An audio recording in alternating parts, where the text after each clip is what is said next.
Miami International Airport is considered to be the primary conduit for passengers traveling to and from South America, Central America, and of course the Caribbean.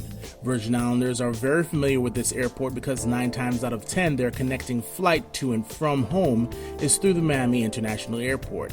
But there is something many Virgin Islanders may not know about this airport's connection to the territory. Many of the designs and architectural updates came from this man, who happens to be a Virgin Islander, Tyrone Browne, who for 16 years worked at the Miami International Airport and turned it into what it is today. I'm a graduate of St. Croix Central High School. I graduated in 1971, and I attended the College of the Virgin Islands for 2 years. Based on the fact that I could not study architecture at the College of the Virgin Islands, I transferred to the University of Miami. A graduate of Central High School, Tyrone Browne's love for architectural design began back in St. Croix. One of my main mentors from the Virgin Islands is a gentleman by the name of Ron Croix. Ron Croix had a job, I think, at the Public Works Department, and was my teacher, my mentor, taught me drafting, and got me interested pretty much in architecture and engineering. After graduating, Browne ended up in Africa. Did a few projects in Nigeria. I went to Nigeria for a couple of years. After leaving Nigeria, Tyrone returned to Miami, where he continued to build on his architectural experience, working for the County of Miami-Dade as a project manager. He later moved over to the Miami International Airport, where he eventually became the Chief of Airport Design. Responsible for all the design-related aspects, and at that time we had just embarked on a $6.4 billion expansion. One of the goals of Browne and his team was to modernize the image of Miami Airport. The general consensus has always been that Miami International Airport looks like a northeastern airport. And once we decided to embark on a modernization of the airport, we basically decided we need to make the airport look more like Miami, more tropical, more like the Caribbean. So if you look at the floor and the colors, we wanted to bring in more natural light. We needed to lighten up the colors because, like I said, it looked like a northeastern airport with a lot of browns and dark tones.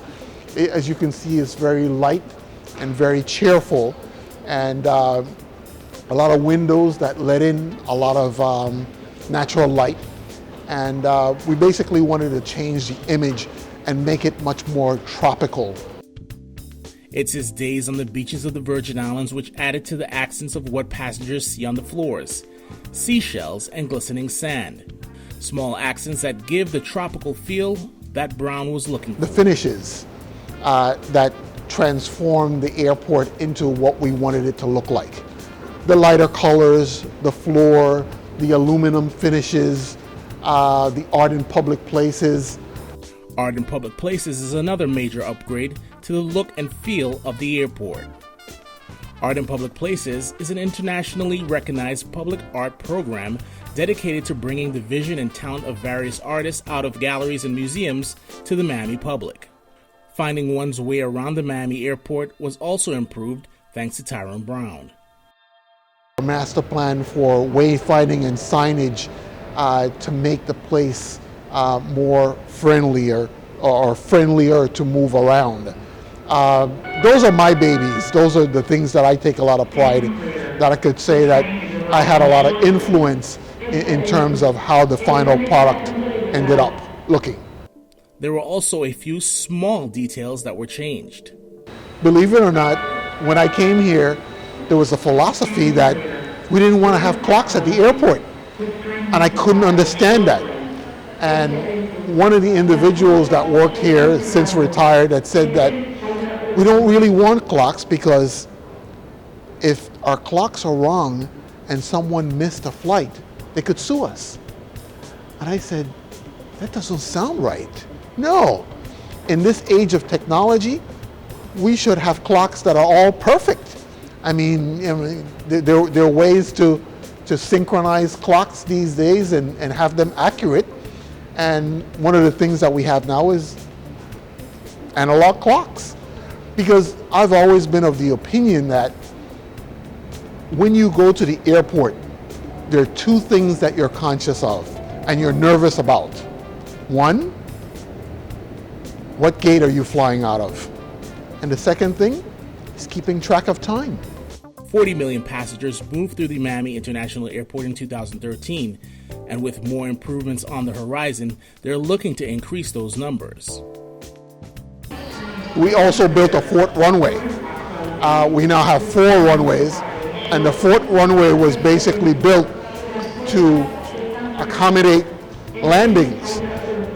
At one point, this airport was so busy with only 3 runways to land on that international flights used to have to circle. And sometimes it could take between 30 to 45 minutes for them to land. Browne's work is still ongoing at the Miami International Airport to include Airport City. Airport City is a new concept where airports are constantly looking for additional revenue.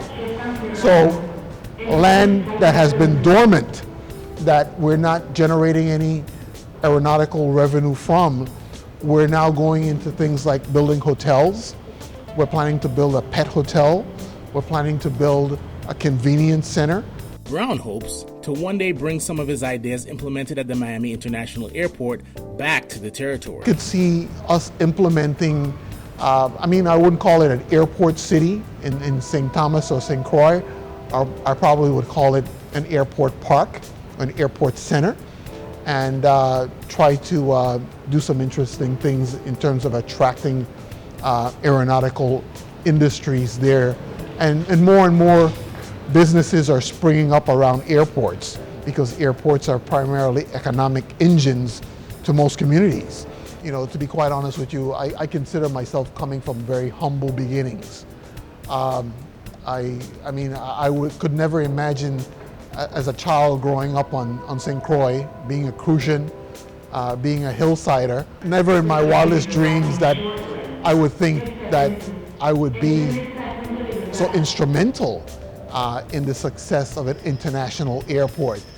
And hopefully as I retire, hopefully in the next, I would say 3 to 5 years, I hope that I can come back to the Virgin Islands and implement some of the things that I've learned being out here in the wild world, so to speak.